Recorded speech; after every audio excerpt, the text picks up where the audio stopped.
Okay. Can you hear me? Oh, no. That's one. Okay.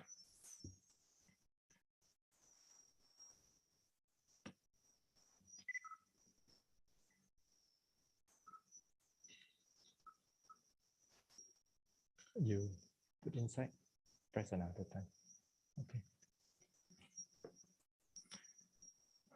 Okay. First of all,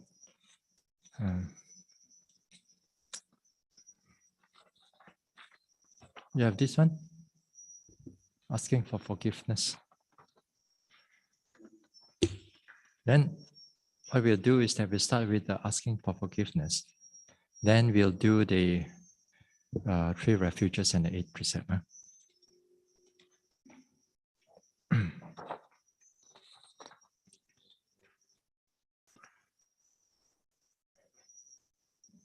Hold on now.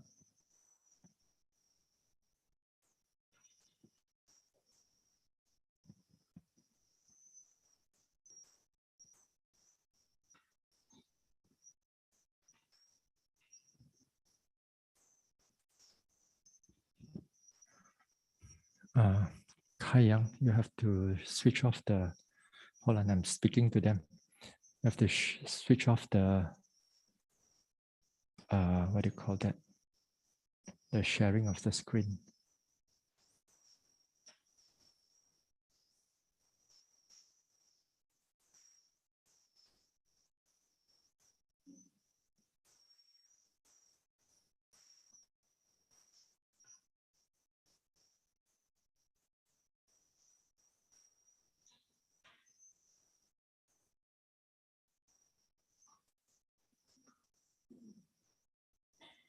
Okay.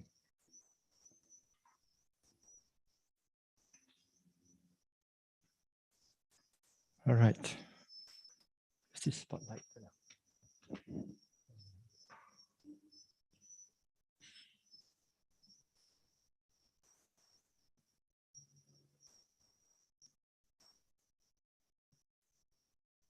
Okay.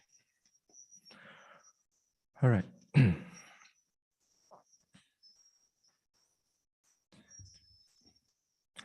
Kayena vacha chittena pamadena maya katang achayang kamame bhante buri panya tathagata kayena vacha chittena adena achayang kamame dhamma sanditika akalika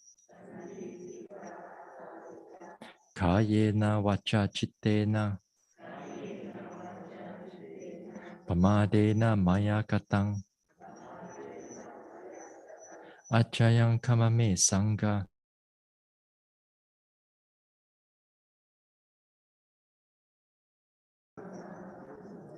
Sadhu. Namo tassa bhagavato arahato samma sambuddhassa.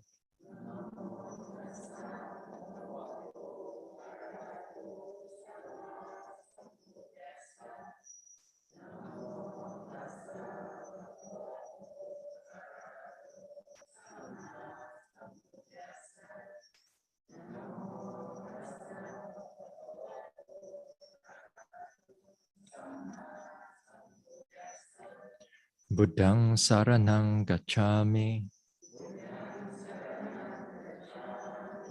Dhammang saranang gacchami. Sanghang saranang gacchami.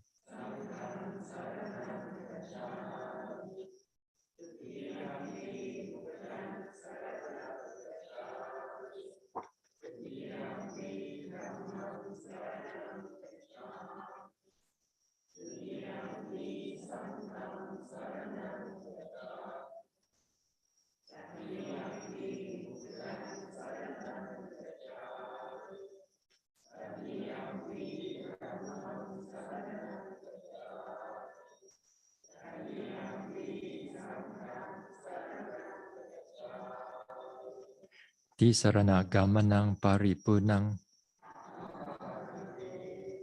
Panatipata veramani Sikkhapadang samadhiyami.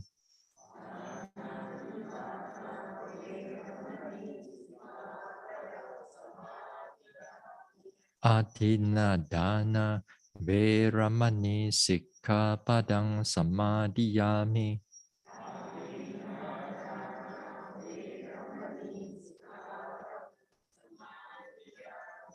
Abrahmacharya veramani Sikkhapadang samadhiyami.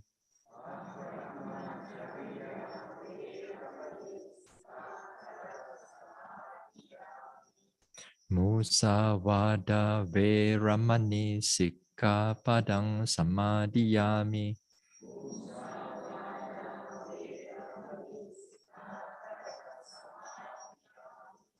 Surameraya majapamadatthana veramani Sikkhapadang samadhiyami.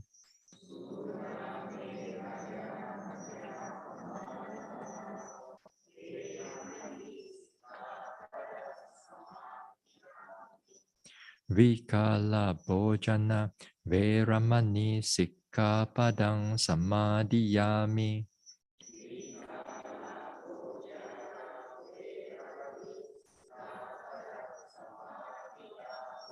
Nacha Gita Vadita Visuka Dasana Malaganda Vilepana Dharana Mandana Vibhusanatana Veramani Sikkhapadang samadhiyami.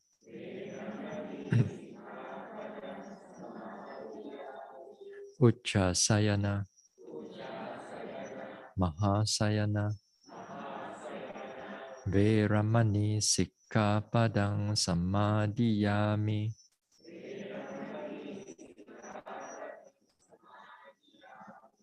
Idang me silang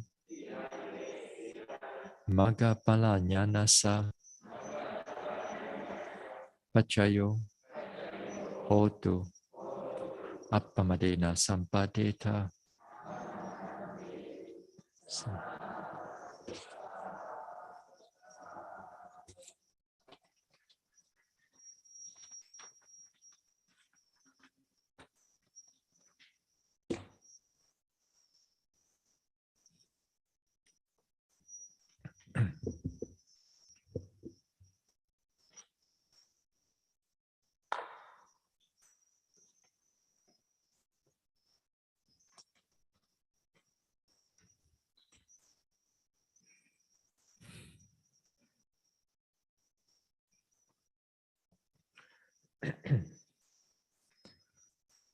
We will start off with some guided metta.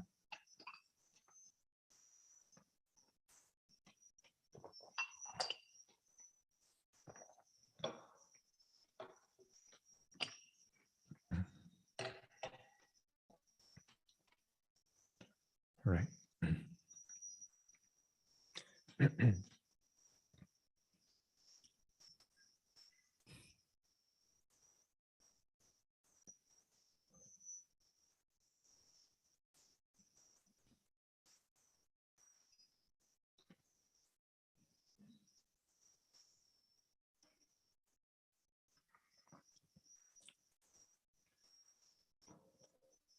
And we sit here.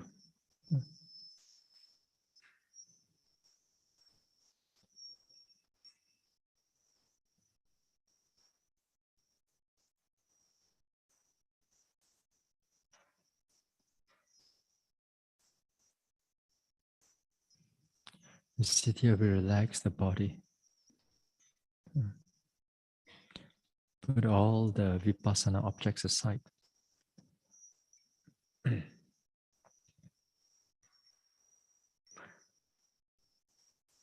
From top of the head, relax the forehead, the face, Relax the neck, shoulders and arms. Relax the chest and stomach.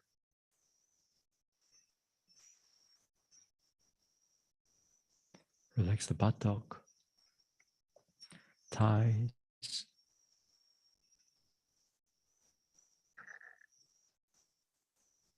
So relax the whole body. Keep the mind peaceful, present, and clear.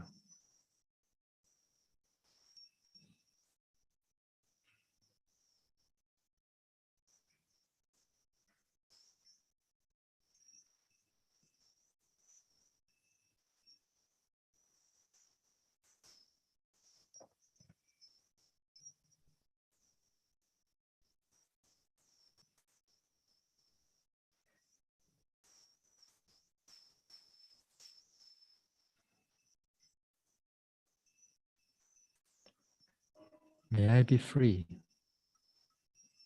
May I be free from all kinds of harm and danger.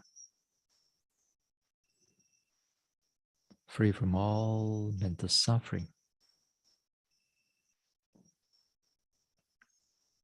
Free from all physical suffering.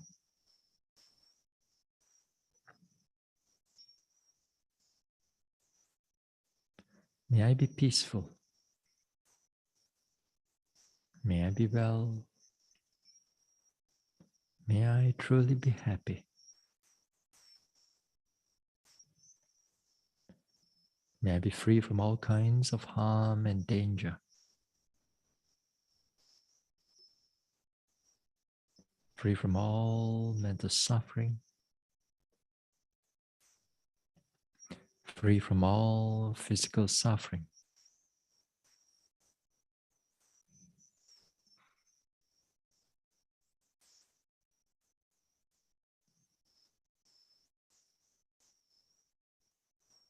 May I be peaceful. May I be well. And may I truly be happy.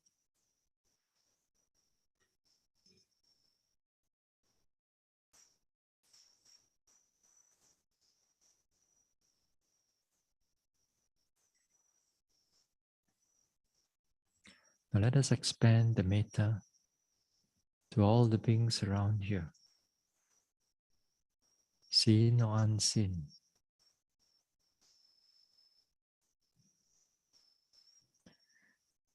May they be humans or non-humans. May they be the guardian devas of this locality, of this center. May all other devas residing here, to all the animals, big or small, seen or unseen, to all the spirits, betas,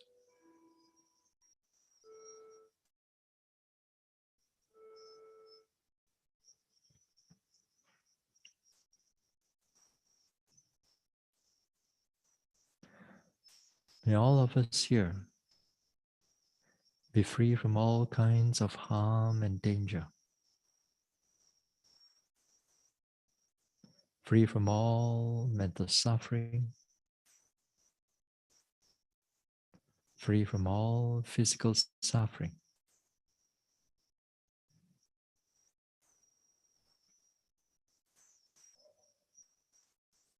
May all of us here be peaceful.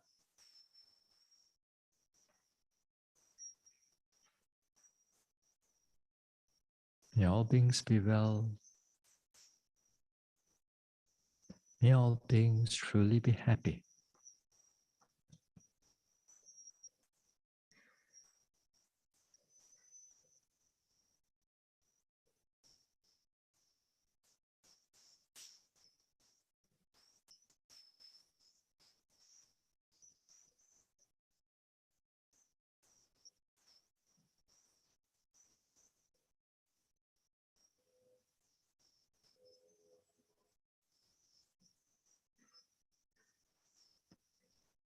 May all beings here be free from all kinds of harm and danger. May they all be free from all mental suffering,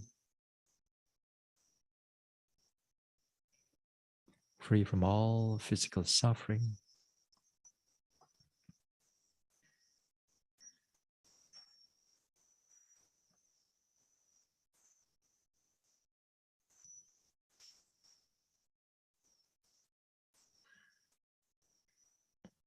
may all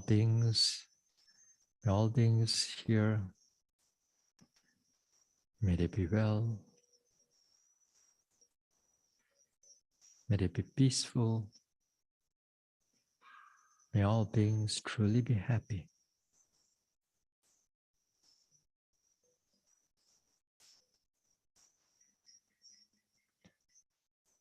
Let us spread our metta. Feel like our expanding of our metta to all the beings in this whole country.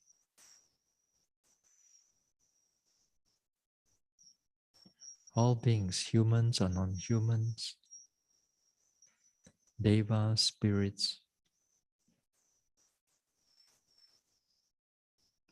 petas, animals, big or small, near or far away. May all beings in this world, may all beings in this country be free from all kinds of harm and danger, free from all mental suffering, free from all physical suffering.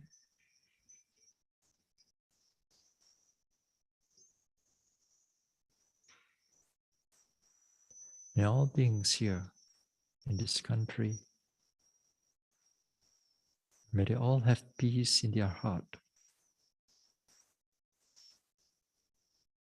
May they all be well. May they all truly be happy.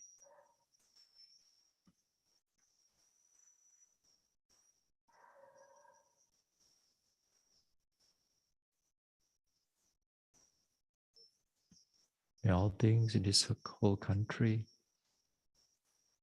be free from all kinds of harm and danger, free from all mental suffering, free from all physical suffering.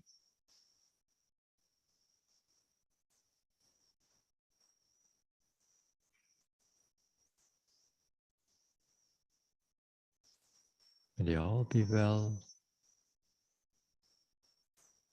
May they all be happy. May they all truly be peaceful.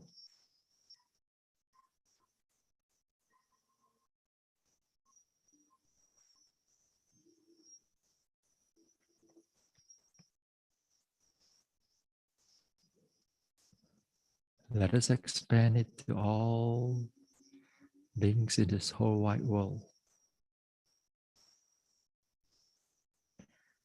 Expand our boundless heart. Expand our goodwill, good thoughts to all the beings here in this world. May they be our loved ones, near or far away, or those whom we do not know, or to those whom we dislike or those who dislike us. To all the devas, to all the guardian devas of the sasana, to all other devas residing in this world, to all the petas, unfortunate beings,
All right.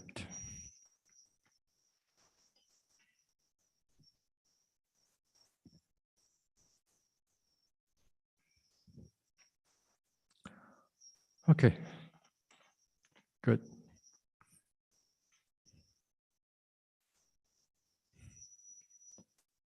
So tonight,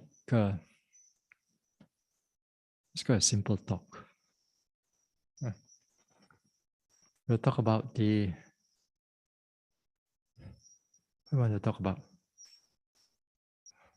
I'll talk about sitting meditation. Now, some of you are maybe perhaps from a different tradition. And first, this may be a first time you come for a retreat over here.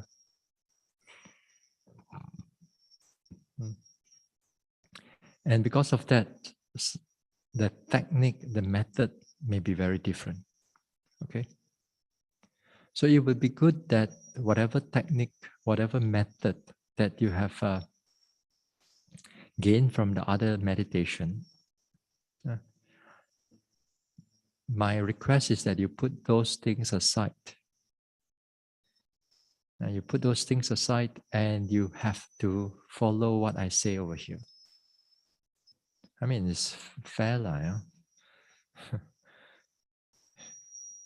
That's what you come over here for. Yeah?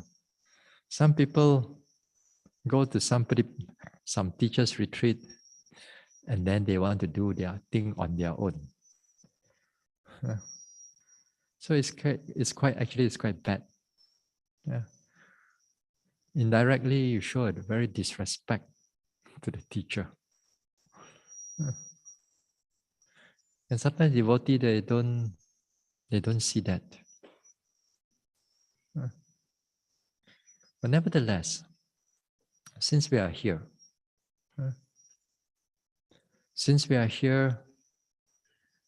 let us do what we are supposed to do here. Now, for those who are not familiar with this Mahasi method, or you know a little bit here and there about Mahasi method, that's where a lot of confusion take place. Especially you think that the Mahasi method only teach rising and falling and nothing else. Rising, falling, morning rising, falling, afternoon rising, falling, night rising, falling, then nothing else. If it's that your mentality, that means you have to revamp, reorganize, or clear out all the wrong understanding. Rising, falling, although is the main object during the sitting, but this is not the only object. Of course, yesterday, like we talked about walking meditation. Now, walking meditation is a very big part in a retreat. And if you don't do your walking meditation right, then you're going to have a hard time progressing. And I can bet 95% if you don't do your walking meditation right, 95% of you may not be able to progress. 5% perhaps you have done other form of meditation, or perhaps you already have sufficient development, then it can be, yes, perhaps you can able to develop. But 95% of you were not able to develop much. So that's why in the first few days, you have to emphasize on the walking meditation.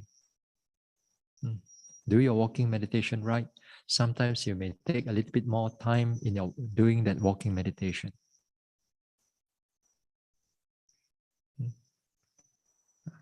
So yesterday we talked about that walking meditation, and the days come, and in the coming days also we're going to dwell into it a little bit more deeper in a different ways. How we can look into it a little bit more. And this one, perhaps in many of the retreats or other method of retreats, Usually we don't emphasize on the walking meditation. It's just walking meditation is just relaxing only. Just walk up and down. In the meantime, take a cup of coffee, cup of tea, and that's about it. There's no care into it. But when we are doing satipatthana, every moment of what we are doing is needed to be noted carefully. Some of you, like today, walking around, some of you are doing things very fast. You forgot to slow down. And some of you are not the first time you are in the retreat.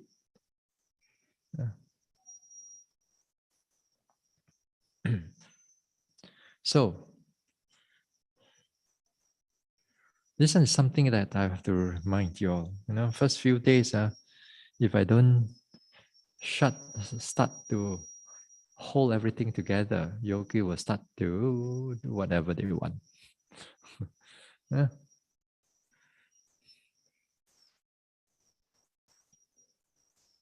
Now, we go back to the sitting. Now, in the sitting meditation, I'm not going to go through all how to sit and how to put your leg and so on. If you're a beginner, then maybe we are going to talk about it. How to actually fold your leg. In what way that we can able to fold this leg and so on. But we're not going to touch upon that.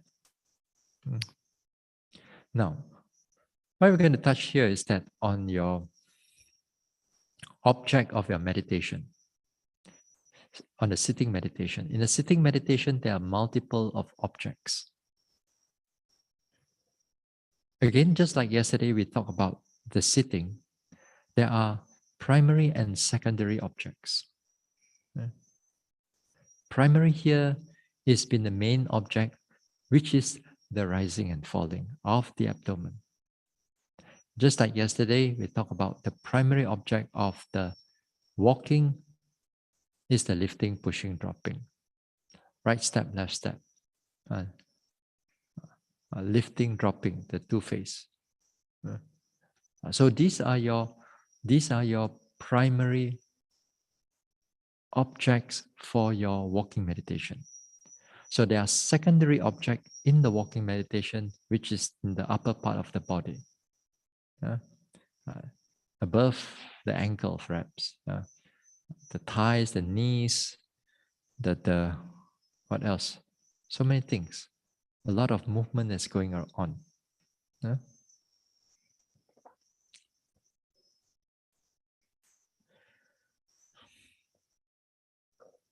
Now, while we are sitting, the moment that you're able to adjust your body correctly and everything, it will be good that you build a habit that it knows how to go to a primary object. Just like when you're doing a walking meditation, the moment you start your walking, the mind knows how to direct it there. It's like a repetition of you doing it again of countless time that the mind knows how to direct it to go to that object.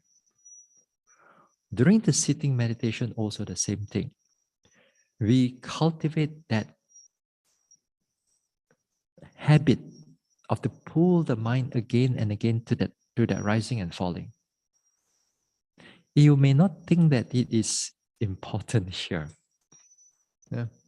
But in the times that you're going to go into the deeper aspect of your meditation, there will be many other objects to pull your mind away from that rising and falling. And sometimes for some yogis, over time, the object, it is not rising and falling anymore. The moment they start, it's all kinds of other objects like tension, pulling, something, but not rising and falling. Rising and falling becomes a secondary or tertiary object, sometimes neglected at all. And sometimes the whole sitting, they neglect that rising and falling. Mm.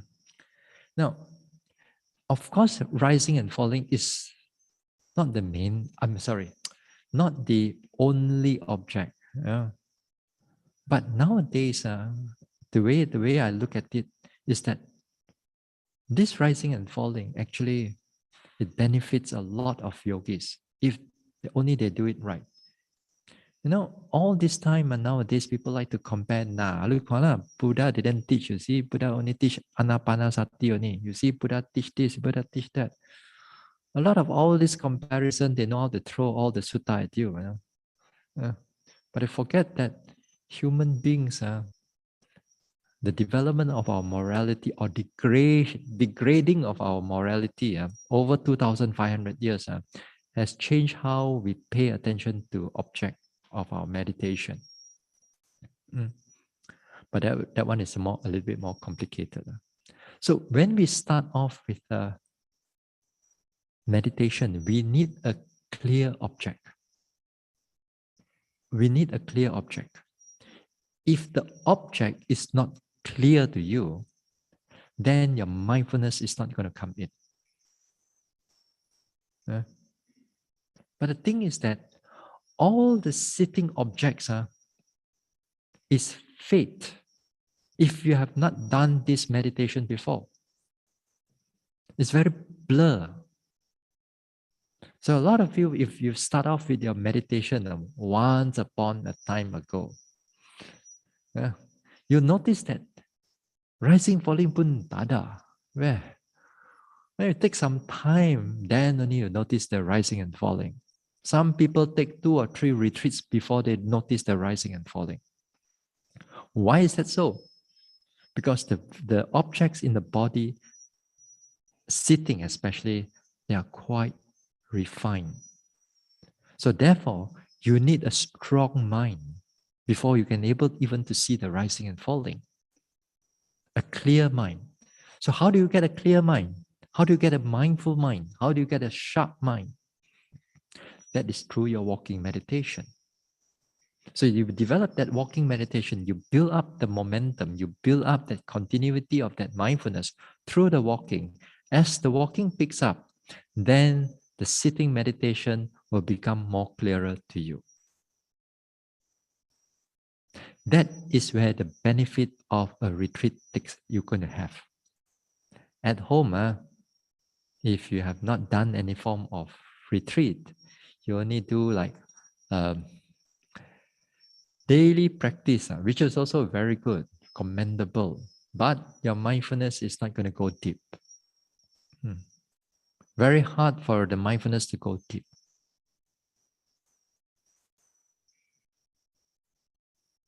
Sometimes some yogis, they thought that, wow, what holy already. No more coming retreat. Above the all the level and everything already. Now people think about that, and I met a number of people like this. And a lot of them, which they think that they develop, actually they have gone astray. The number of them, they've gone astray.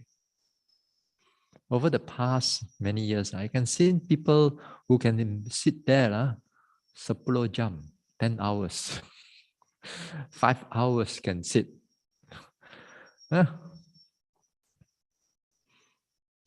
I've seen some people sit from, what time? About 12:30 or 1 o'clock after lunch.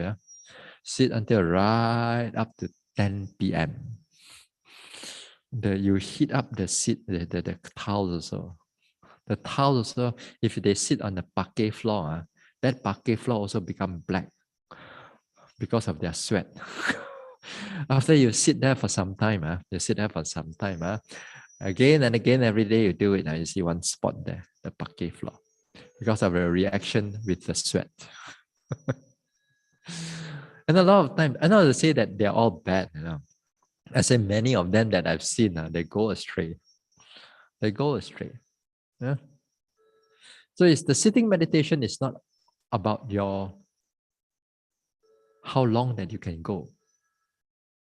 It's about how well that you can able to be clear on your sitting. Wait now. Now they have two bell ringing. Huh? You think you're going to miss one bell, is it? Why need two bell? I think tomorrow onwards, the one that ring every 15 minute one, we're going to cut off already. Don't wait every 15 minutes. That's the bad habit also. That's also a bad habit. Tonight, we're going to make one bell ring on it. 1 hour once, not every 15 minute once. That is a bad habit actually. Especially for beginners. Because especially sitting. Every time you wait for that 15 minute, the quarter ring, after quarter and a half and then 3/4. Yes, that's not a very good one. Is the meal also like that?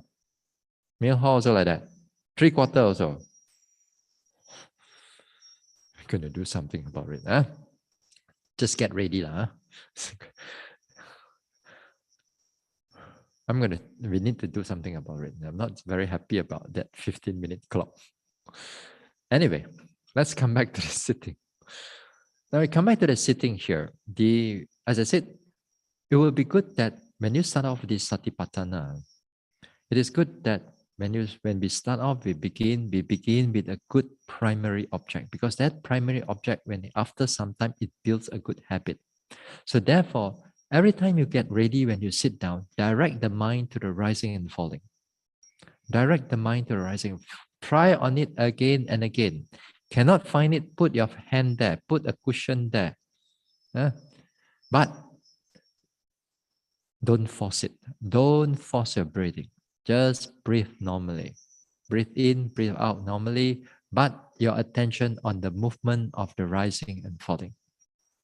Now, first few days also, even you have done some meditation in the past, you may not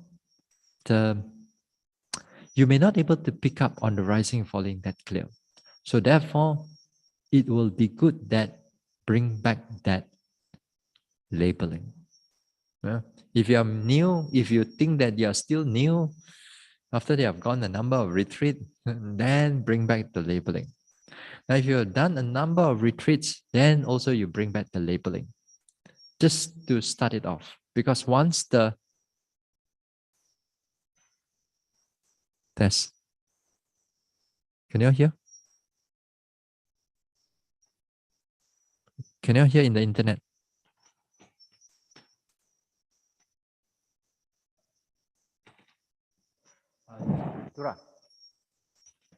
Tura. Hey, can you hear now?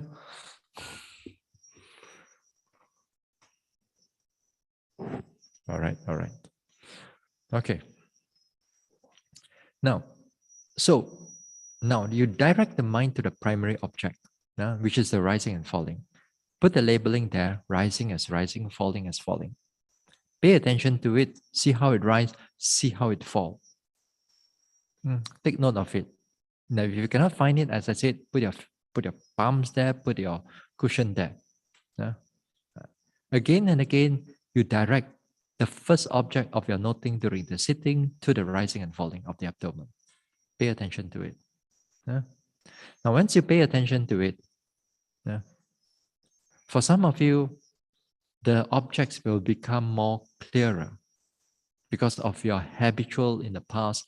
And perhaps some of you may be like starting with some rising and falling. After rising and falling, after that it goes all kinds of direction, all kinds of shape, all kinds of pattern, all kinds of movement. And that will be very good. And if you can able to have that, that means that the mind has picked up somewhat, and somewhat the mindfulness has picked up.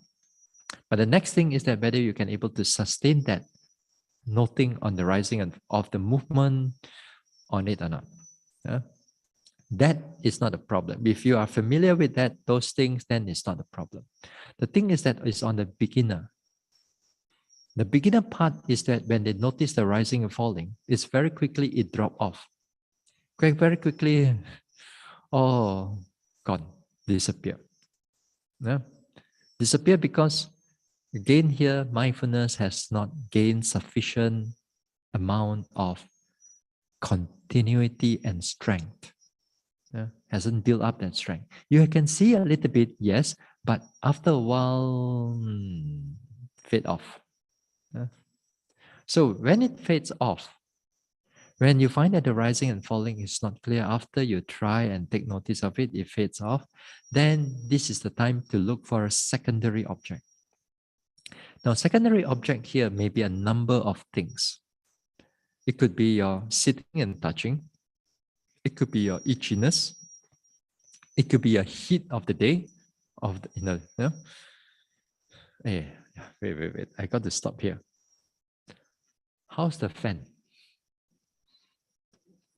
Good. Afternoon, you feel heaty? Not so hot, huh? Good. Bo complain ho.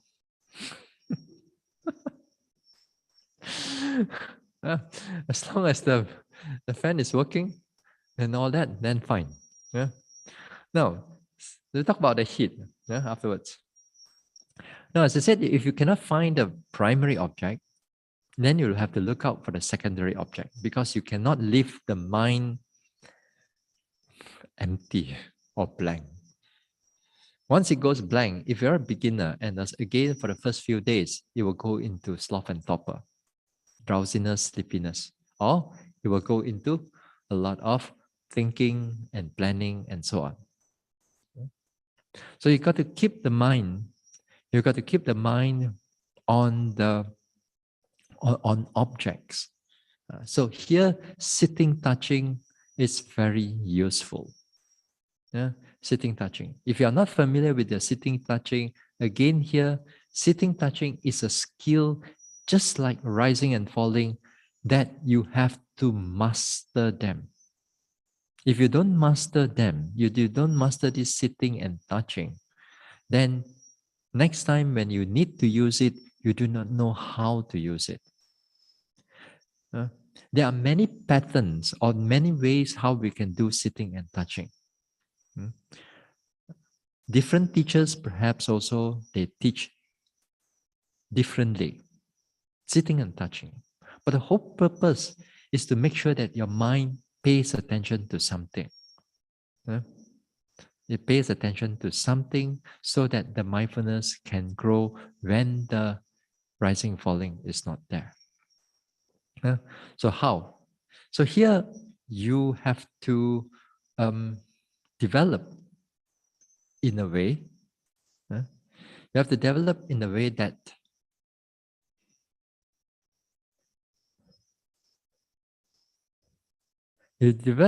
that you have to direct your attention to the palms, for example. You start off with the palms, and it's always a good place to start off with on the palms. Some of you sitting in this way, some of you sitting in this way, some of you sitting in this way. Doesn't matter. Doesn't matter. What is important is that you can feel something on your palms. For example, the palms touching the palms, or thumbs touching the thighs. Then you can feel the heat or the pressure there. So when you put attention there, then you note touching, and feel that touching. See whether the touching has some effect, some pulling or some warmness, some coldness. What is going on at the touching? Yeah. After you note it for 3 or 4 or 5 times, then move to your next hand. If you are using 2 hands, then also the same thing. You do it. Then here after that you move to the next object, to the buttock. Now you go to the buttock here. You try to able to distinguish the left buttock and the right buttock. And then you bring your attention to the right buttock. Notice it on sitting. At the same time, try to notice it, whether it's pressure there, hardness there or something. Then after that, move to the next buttock. Do the same thing. Sitting, sitting, sitting. At the same time, noting it, what is going on. Then after that, notice the hands all over again. Uh, then you go clockwise. Or you want to go anti-clockwise. Perfectly all right. Now, if the rising and falling in the halfway, it become clear again, then go back to the rising and falling. Yeah? Go back to that rising and falling. Then continue. Now, there will be heat or thinking coming in. First few days, since the mindfulness sometimes may not be so strong, then that thinking can be a dangerous object. Because you try to not thinking, you go inside the story and you go all the way back to your home again, all the way back to your office again, all the way back to your past or you create all your future already. So as long as you don't go into the story, then fine. But when the mindfulness is not strong enough, it's easier said than done. So if you cannot handle the thinking yet for the first few days, then aware of it, but leave it, go back to the bodily object. You need mental object, you need certain degree of sufficient amount of mindfulness before you take it as a meditation object, just like you're taking your rising and falling or sitting and touching. Without sufficient amount of the mindfulness, that mental states, you kind of like blur to you, or it changed it changed much more faster than your mind, than your noting mind can able to follow it. So you got to be careful. Until maybe a week or a few days later, when it build up, then we can talk about the deep, a little bit more finer on the mind door objects. So here you take note of your heat. If it's warm, then you note warmness. If you start thinking about the fan, thinking about the weather, thinking about air conditioning, that means you go into a lot of thinking already. You're not noting the object already. So make sure you note the object. Heat, or warm. See how the warmness of the body and so on. If there's itchiness that arises, then move to the next one to note the itchiness. See how it grows, see how it sustains, see how it disappears, if it disappears. So take note of those things. So you have to pay attention to those things. You cannot run away. Next time, if the itchiness becomes interesting, actually, no more gatal already, it becomes, if you really pay attention to it, that itchiness can transform into a lot of sensations. A lot of sensation. And a lot of times, if you really pay attention to itchiness, you can see that your mind, when the sufficient degree of mindfulness arises and when you can note that itchiness, you may find that your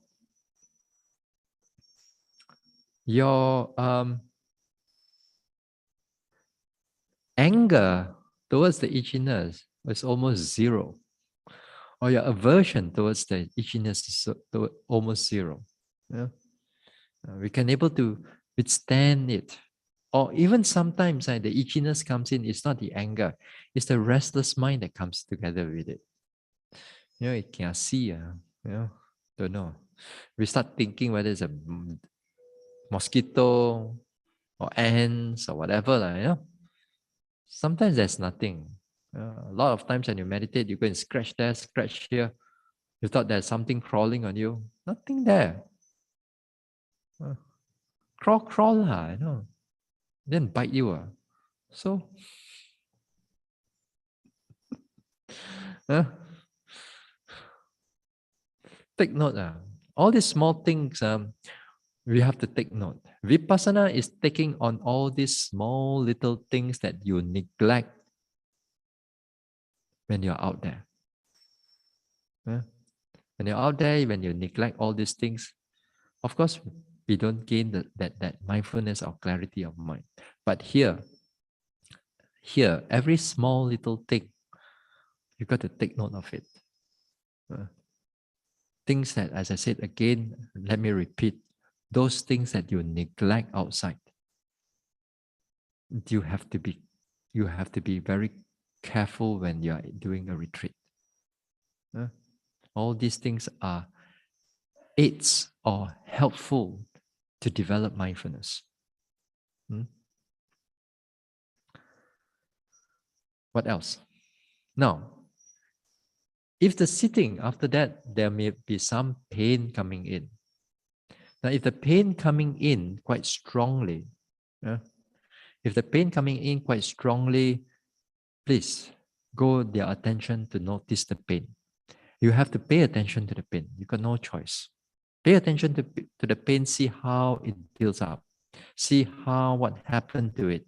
See how it stretches, see how it pulls. If it's pulling pain, not pulling. If it's a hard pain, not hard. If you do not know the name of the pain, just not pain.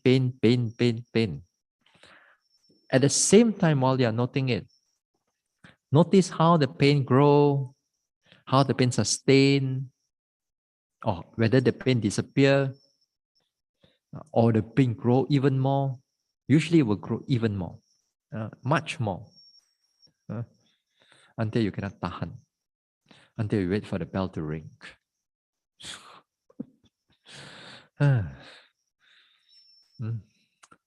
So you have to take note of it.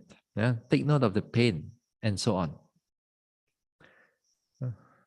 And after that, 1 hour, get up. Enough already. Or give yourself sometime 5 or 10 minutes more. If things are clear at the end of the sitting, don't overdo. Don't overcook your sitting meditation. One of the things is that this sitting meditation, people thought that the more that you go, you think the better it is. Just like in the beginning of the talk. Actually, for a lot of people, the moment they pass through that 1 hour or 1.5 hour mark, even they don't have a clock beside them or a chiming clock beside them, a lot of them will start fading off. The mindfulness especially. No, not only the mindfulness, the mental effort. When the mental effort starts to drop, mindfulness also will drop with it. Once it drops together with it, then every of the object become very calm, peaceful, and that's it. And a lot of people think that this is still Vipassana. This is no more Vipassana already. This is already out of Vipassana. Vipassana is to come back and note the pain again, rising, falling again, and so on. If you can able to sustain that, then it's good.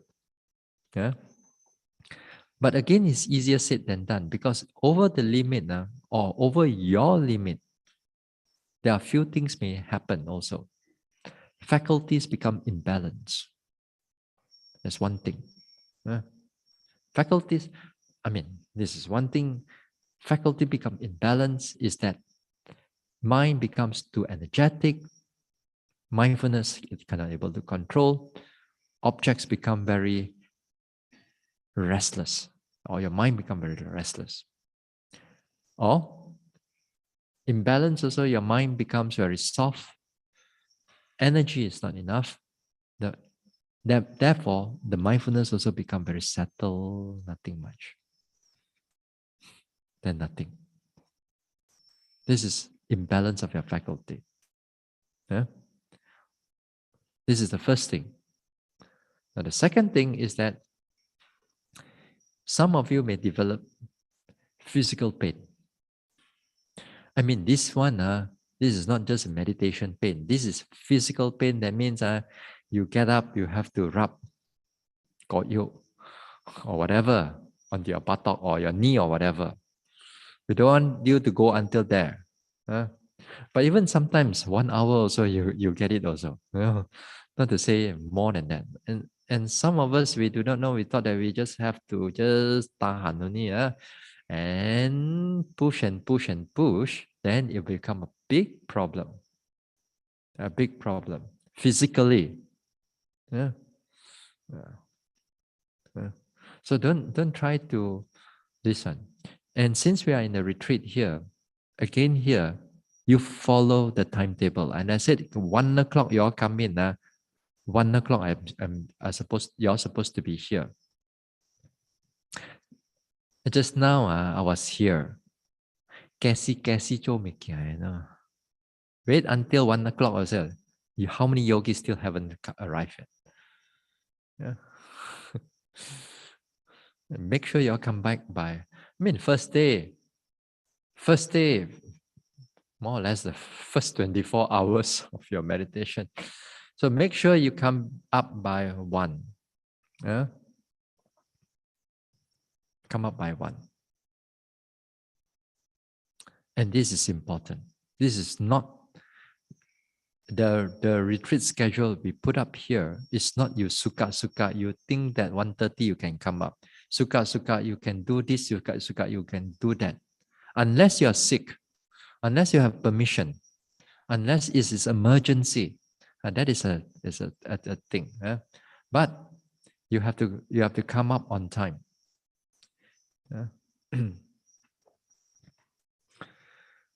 Now, while we are here in this topic of meditation, on sitting meditation, and also a little bit on walking. Now, here in the first few days, it's again a habit to develop that mindfulness, to be sufficiently being understand, at least on the theoretically, on what is mindfulness, and the adapting what you understand into that walking and sitting and also your daily activities. You cannot run away from it. If you do not know how to adapt to it, all the thoughts, all the understanding from the talks or from the previous talks, then if you just do what you are still doing, then is your progress very slow.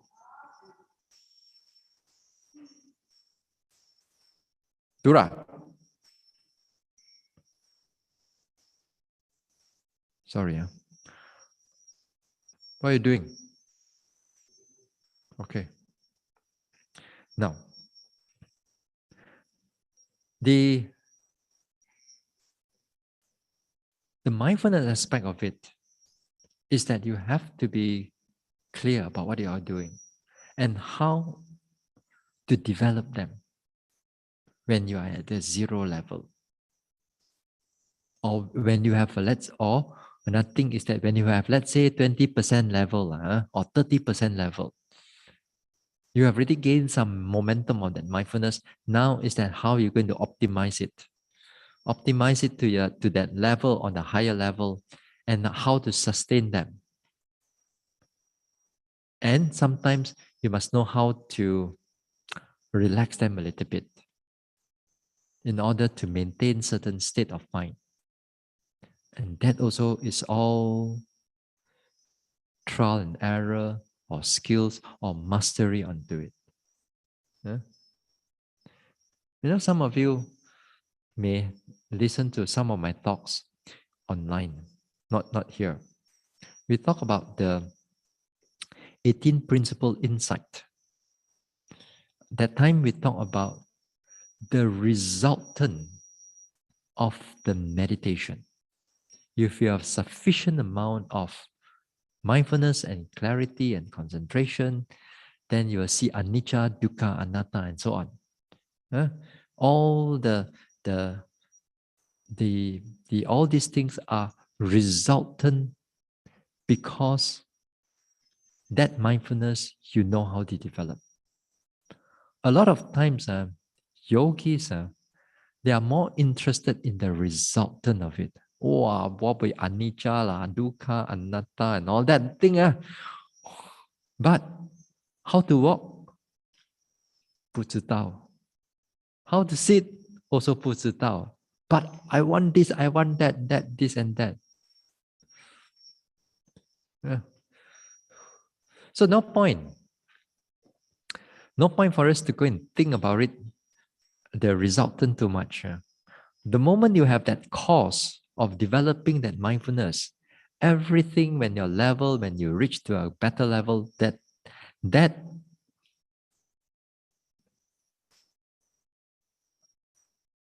results, all this anicca, dukkha, anatta will unfold for you to see. You don't go and go and look for it, go and think about it. No need. No. All you need to do is sufficiently, you know what is mindfulness, develop mindfulness, make it continuous, everything will fall into place. Yeah. So therefore, it is important. Yeah. Now, before we go for tonight, just to make sure that for those who do not know, and let us make it in a nutshell. We continue on this one. On this one tomorrow. But tonight we just before we go, we put it into a nutshell. Now, this mindfulness thing, it's a very what we call heightened awareness in the present moment. It's not just any awareness, It's a heightened awareness in a present moment. So with that, you adapt it to everything. That what you're going to do tonight, tomorrow, day after day, until you finish that retreat. You're going to bring that heightened awareness in the present moment in everything that you're going to do. And some of you, like for example, yesterday, I gave the briefing about, hey, when you walk here and there, walk slowly. Walk with your hands hold together, your eyes 5 or 6 feet in front of you. Because that sets the tone for mindfulness to arise. It sets the body and mind for it to arise. The body needs to be, cannot be too rushed. It needs to slow down. Once you slow down, you put your attention there to your walking from one place to another place. That is what we call slowly you heighten up that awareness in the present moment. When you eat, you're chewing, biting, and so on. Pay attention to it also. Don't just eat and just look here and there. Take your food slowly. Don't rush. No need to rush. Take your food slowly. Open the door slowly. Put the attention there. Be present. You see, a lot of us, when in the everyday world, we are not present. We are always slightly forward. You close the door because you want to do something else, but because the mind is more interested in something else rather than just closing the door. That's how we live our life. You want to go shopping, you forget where you park your car. Because that parking the car not so interesting. Shopping is interesting. Therefore, we go, the mind is already in the shopping, but the body and the car is still here. We are not out of the car yet. But the mind is anticipating already. So this is how we live our life day to day. But here, while we are in the retreat, we are not going to go anywhere after all, So make sure that you are here. Keep a heightened awareness on how you open the door, close the door, how you wash your laundry, brush your teeth, even comb your hair. Those things, you put your awareness there. If you don't put your awareness there, the mindfulness is not going to be continuous. And especially on your daily activities, those things has to be take note carefully. And in the days to come, we're going to look into it a little bit more. Okay?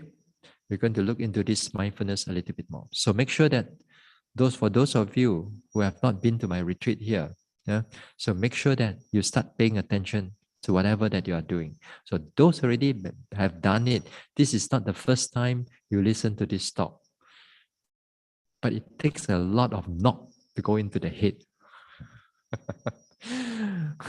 Maybe a lot of lubang. Go in already, then pop, drop, forget where they put. Anyway, okay, we'll stop here for tonight. Yeah. Tomorrow we'll continue the Dhamma talk. Yeah? At the same time. I share merits.